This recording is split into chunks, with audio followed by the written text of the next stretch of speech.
महाराष्ट्र विधान परिषद चुनाव के नतीजे आने के बाद शिवसेना में फूट की खबरें आने लगी हैं।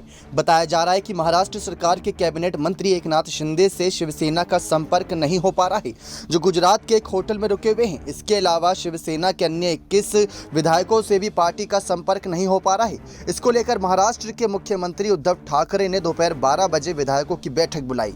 लेकिन यहाँ पर एकनाथ शिंदे को लेकर जानते हैं कि आखिर वो है कौन और किस तरीके से इन्होंने राजनीति में भूचाल ला दिया है। एकनाथ शिंदे का जन्म 9 फरवरी 1964 को हुआ था और वर्तमान महाराष्ट्र सरकार से जुड़े हुए हैं। आपको बता दें किस तरीके से महाराष्ट्र सरकार के नगर विकास मंत्री हैं एकनाथ शिंदे। शुरू से ही शिवसेना से जुड़े हुए हैं और वर्तमान में ठाणे की पक्षपाखड़ी विधानसभा सीट से विधायक हैं। वे महाराष्ट्र विधानसभा में लगातार 4 बार 2004, 2009, 2014 और 2019 में निर्वाचित हुए।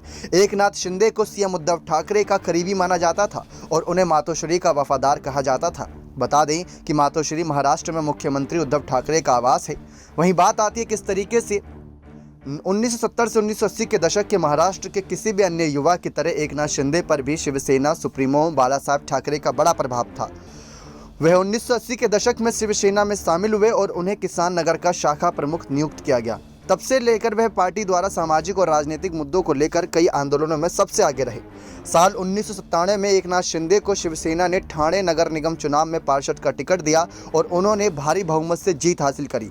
2001 में वे ठाणे नगर निगम में सदन के नेता के रूप में चुने गए और 2004 तक इस पद पर बने रहे। साल 2004 में एकनाथ शिंदे को बाला साहब ठाकरे ने ठाणे विधानसभा चुनाव लड़ने का मौका दिया और उन्होंने भारी बहुमत से जीत हासिल करी।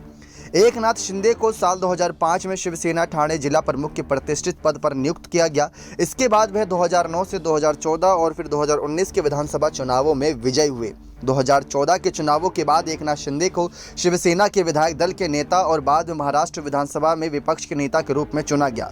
इसके बाद जब शिवसेना राज्य सरकार में शामिल हुई तो एकनाथ शिंदे ने लोक निर्माण विभाग यानी कि सार्वजनिक उपक्रम मंत्री के रूप में शपथ ली। इसके बाद उन्होंने स्वास्थ्य और परिवार कल्याण मंत्रालय की अतिरिक्त जिम्मेदारी भी संभाली। लेकिन अब जिस तरीके से महाराष्ट्र की राजनीति में काफ़ी उथल पुथल मची हुई है, उसमें एकनाथ शिंदे को लेकर कई सारे सवाल और कई सारी खबरें तमाम निकलकर सामने आ रही है। नेक्स्ट 9 न्यूज़ रूम की रिपोर्ट।